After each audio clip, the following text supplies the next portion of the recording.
माँ की देखभाल। माँ अस्पताल में एक बेड पर पड़ी थी।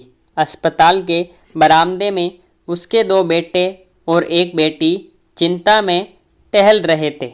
भाई बहन को अपनी माँ के लिए सेहत की चिंता तो थी, लेकिन उससे भी ज़्यादा चिंता इस बात की थी कि अब माँ को अपने साथ कौन रखेगा।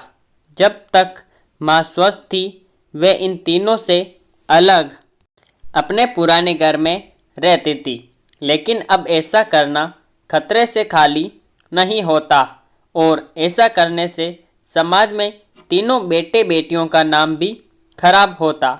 लोग कहते कि देखो कैसी औलादें हैं, बीमार माता को अकेला रहने के लिए छोड़ दिया।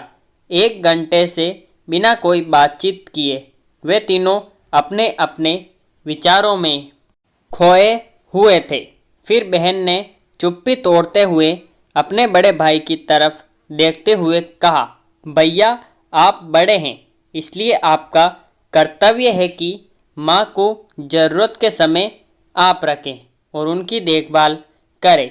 छोटी बहन की बात सुनकर बड़े भाई ने पहले अपनी पत्नी की ओर देखा और बोला, मैं इस बात से बिल्कुल इनकार नहीं करता कि बड़े होने के नाते मेरा माँ की देखभाल करने का कर्तव्य है, लेकिन तुम तो जानती ही हो कि मेरे और तुम्हारी भाभी दोनों की जॉब करते हैं। ऐसी हालत में माँ के साथ किसी न किसी को हर वक्त उनकी देखभाल करने के लिए उनके साथ रहना पड़ेगा, जो हमारे लिए बहुत मुश्किल हो जाएगा। बहन तुम तो पूरा दिन घर ही रहती हो, तुम माँ को अपने साथ क्यों नहीं रखती? पैसों की चिंता मत करना, जो भी खर्चा आएगा मैं दे दूँगा। सुनील भैया आप तो जानते ही हैं कि मैं माँ से कितना प्यार करती हूँ, लेकिन आप ये भी जानते हैं कि मेरे ससुराल वाले कैसे हैं। मैं ये बिल्कुल बर्दाश्त नहीं कर पाऊँगी कि कोई मेरी माँ को और मेरे भाइयों को भला बुरा कहे। इसलिए अच्छा यही होगा कि माँ को अनिल भाई के यहाँ रखा जाए। बड़े भाई सुनील ने भी छोटे भाई अनिल के यहाँ माँ को रखने के लिए सहमति जताई। आप ये कैसी बातें कर रहे हो? क्या आपने नहीं देखा कि माँ कभी भी मेरे घर 2 दिन से ज़्यादा रही ही नहीं है?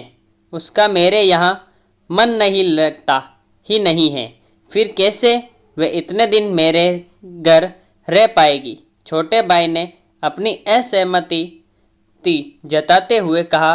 इससे पहले कि इस चर्चा पर कोई नतीजा निकल पाता, एक नर्स वहां दौड़ते हुए आई और कहने लगी, क्या आप ही वार्ड नंबर 4 में भर्ती मरीज के रिश्तेदार हैं? आपको डॉक्टर साहब अंदर बुला रहे हैं।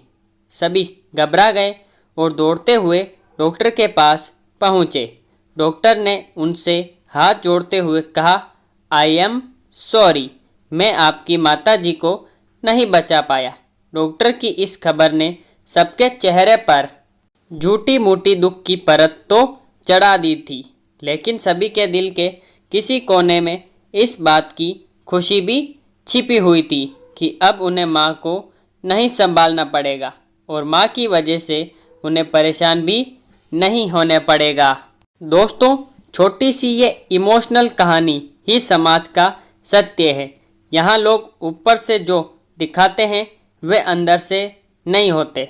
जो माँ बाप अपने 4-4 बच्चों को बिना किसी शिकायत के बड़ी आसानी से संभाल पाते हैं, आगे चलकर ज़रूरत पड़ने पर यही 4 बच्चे मिलकर भी उन्हीं नहीं संभाल पाते या नहीं संभालना चाहते।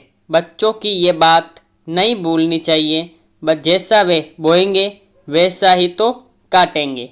अगर आज वे अपने माँ बाप के साथ बुरा बर्ताव करते हैं तो उन्हें ये याद रखना चाहिए कि उनके बच्चे भी बड़े होंगे और वे भी बूढ़े होंगे।